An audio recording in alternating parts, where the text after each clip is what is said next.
여러분 안녕하십니까? 광주 MBC 뉴스데스크입니다. 광주 아이파크 아파트 붕괴 사고 현장에서 어제 26톤 콘크리트 덩어리가 떨어지면서 중단됐던 구조 수색 작업이 오늘 재개됐습니다. 사고의 원인을 찾고 법적 책임을 묻기 위한 경찰 수사는 원청인 현대산업개발과 하청업체가 서로에게 책임을 떠넘기고 있어 이렇다 할 진전을 보이지 못하고 있습니다. 우종훈 기자가 취재했습니다. 26톤 무게의 콘크리트 덩어리가 떨어지면서 중단됐던 구조 수색 작업은 오늘 오후 4시 반쯤부터 재개됐습니다. 어제 오전 8시 붕괴 건물의 서쪽 외벽 모서리 부분에서 추락 사고가 일어난 지 32시간여 만입니다. 중앙사고수습본부는 전문가 자문단 회의를 열고 또다시 잔해가 추락할 위험이 있지만 실종자 구조 등 사안이 시급한 점을 감안해 구조 활동을 계속하기로 결정했습니다. 이에 따라 26층과 27층에서 발견된 실종자 2명의 구조와 아직 위치가 파악되지 않은 실종자 2명의 수색도 다시 시작됐습니다. 현재까지 했던 소형이지만 중장비 투입은 가능하다라는 의견을 받았습니다.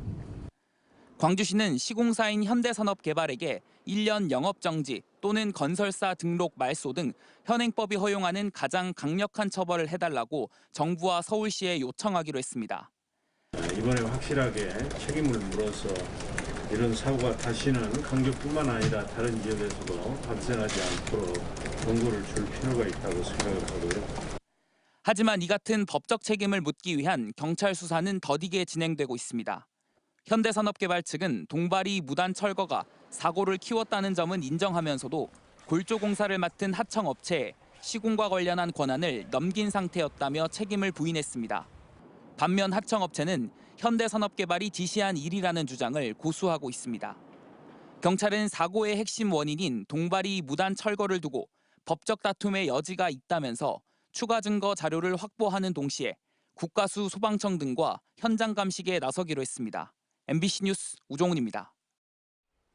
광주와 전남에서 첫 번째 코로나 확진자가 나온 지 2년이 흘렀습니다.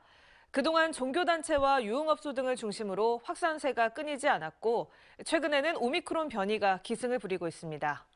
확진자가 폭증하면서 방역 체계도 새로운 전환점을 맞았습니다. 보도에 김영찬 기자입니다. 광주 북구 선별진료소입니다. 코로나 검사를 받으려는 시민들이 선별진료소 바깥까지 끝없이 이어졌고 건물 일대에는 검사자들로 인해 교통마비까지 발생했습니다. 아들이 확진자 판정을 받아가지고 세배 때 설날 만나가지고 그것 때문에 코로나 확산으로 일상마저 바뀌어버린 요즘 코로나가 발생한 지도 어느덧 2년이 지났습니다. 그동안 종교시설과 유흥시설 등이 확산의 촉진제가 되기도 했고 최근에는 오미크론 변이까지 발생하면서 확산세가 더 가팔라지고 있습니다. 첫 확진자가 발생한 2020년 2월부터 지난해 말까지 8,100여 명이 확진 판정을 받았지만 올해 1월 달에만 신규 확진자가 지난 23개월 동안 발생한 확진자를 넘어섰습니다. 마스크가 굉장히 중요한 것 같습니다. 저희가 하다 보면 실제로 우리가 코로나 방역에 계신 분들이 이렇게 마스크를 잘 쓰고 방역 규칙을 잘 지키기 때문에 맹렬한 속도로 급증하고 있는 오미크론 변이로 방역 체계도 새로운 전환점을 맞았습니다. 취약계층이나 밀접 접촉자가 아니면 신속 화원 검사를 통해 양성이 나올 때만 PCR 검사를 받아볼 수 있게 됐습니다. 또 호흡기 전담 클리닉 운영, 격리기간 단축 등을 통해 의료체계 붕괴와 중증 환자 피해를 최소화하는 데 초점이 맞춰졌습니다. 특히 광주에선 이동이 불편한 1에서 3급 장애인과 임산부 12세 이하 어린이에게 자가진단 키트를 제공하기로 했습니다. 예산 110억 원가량을 들여 18만 3천여 명에게 제공될 예정입니다. 방역당국은 아직 겪어보지 못한 오미크론 대유행에 대응하기 위해서는 정부와 지자체뿐만 아니라 시민들도 방역수칙을 철저하게 지키는 등 모든 수단으로 총력 대응하는 게 필요하다고 강조했습니다. MBC 뉴스 김영창입니다. 신속 항원 검사로 코로나 양성 판정을 받은 사람의 76%가 최종 확진 판정을 받은 것으로 나타났습니다. 중앙재난안전대책본부가 광주와 전남 등 4개 지역 선별진료소에서 신속 항원 검사로 양성 판정을 받은 687명에 대해 PCR 검사를 진행한 결과 76%인 523명이 최종 확진 판정을 받았습니다. 광주, 전남 등 이들 4개 지역은 오미크론 변이가 빠르게 확산하면서 지난달 26일부터 고위험군만 PCR 검사를 받고 나머지는 신속항원 검사에서 양성이 나올 경우 PCR 검사를 받는 새로운 검사 체계가 도입됐습니다. 올해는 대통령 선거와 지방선거가 치러지는 선거의 해입니다. 하지만 이번 지방선거는 대선과 순서가 바뀌면서 역대 어느 때보다 깜깜이 선거가 될 수밖에 없는 상황인데요. 유권자들의 선택도 그만큼 어려워서 지방자치의 퇴행 우려가 커지고 있습니다. 한신구 기자의 보도입니다. 설 명절 뒤끝 도심 교차로입니다.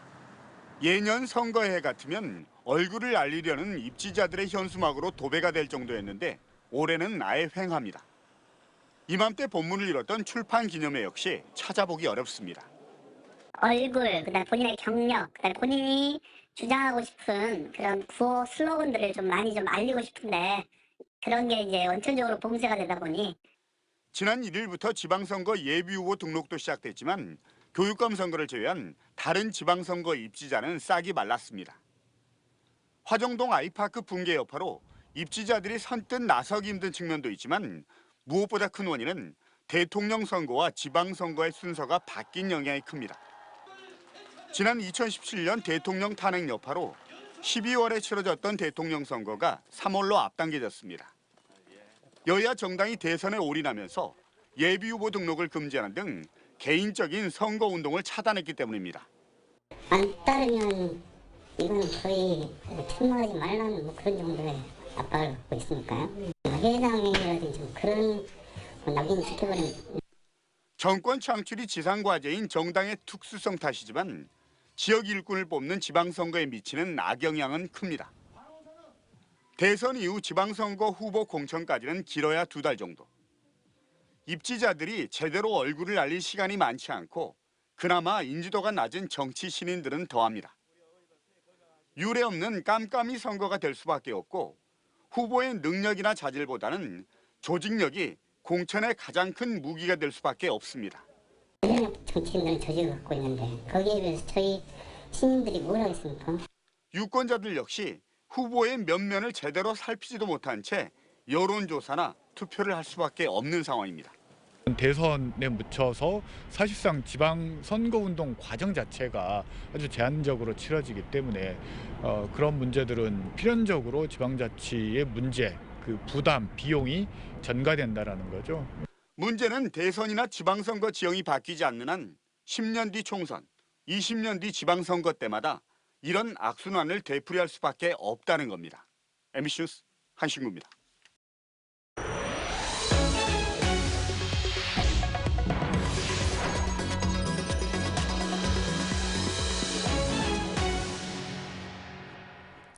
여순 사건 당시 무고하게 희생된 민간인들이 재심을 통해 억울한 누명을 벗고 있습니다. 최근에도 12명의 희생자가 무죄 판결을 받았는데요. 하지만 재심의 기회조차 얻지 못하는 경우도 많아 제도를 보완해야 한다는 목소리가 높습니다. 문영철 기자입니다. 여순 사건 당시 내란 등의 혐의로 군사재판을 받고 대전 형무소에 수감된 민간인들.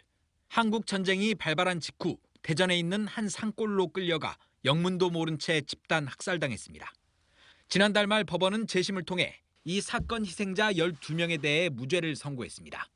체포와 감금, 취조 등이 적법하게 이루어지지 않았고 이들에게 적용된 혐의가 광범위하고 포괄적이라 죄형 법정주의에 위배된다는 것이 무죄 선고 이유였습니다. 기분이 그냥 하늘로 날아가고 싶지요. 죄가 없는 사람들이 전부가 다 군사재판에서 20년 무기징역을 받아가지고. 지난 2020년 철도기관사 고 장완봉 씨를 시작으로 지금까지 재심을 통해 명예회복에 성공한 민간인은 모두 22명.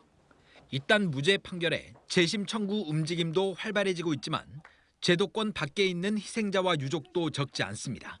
대전 산내유족회 전남지회가 관리하는 희생자 68명 가운데 40%에 달하는 25명은 재판 기록이나 재심을 청구할 수 있는 유족이 남아있지 않습니다. 대전 형무소뿐만 아니라 지역에서 희생된 수많은 민간인도 같은 이유로 무죄를 선고받을 기회조차 얻지 못하고 있습니다.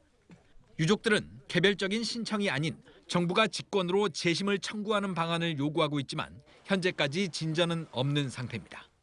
방법도 모르고 있고 그 많은 유족들을 다 찾아다니면서 이렇게 만날 수도 없고 후손이 없으신 분들도 있거든요. 그런 분들도 다 명예회복이 돼야 되니까 직권재심이 제일 시급한 거라고 생각이 되죠. 한편 특별법이 개정된 제주 4.3 사건의 경우에는 검사와 수사관 등으로 전담 조직을 구성해 희생자 2,500여 명에 대한 직권 재심을 추진하고 있습니다. MBC 뉴스 문형철입니다. 일제강제동원 피해자들의 벗, 고 이금주 태평양 전쟁 희생자 광주 유족회장의 일대기를 다룬 특집 다큐멘터리가 오늘 밤 방송됩니다.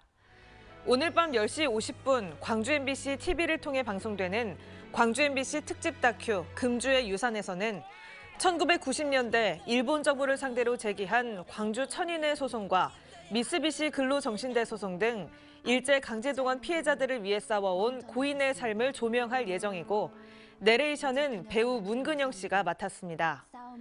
순천에서 10년 넘게 투병하던 이금주 회장은 지난해 12월 102세를 일기로 별세했습니다.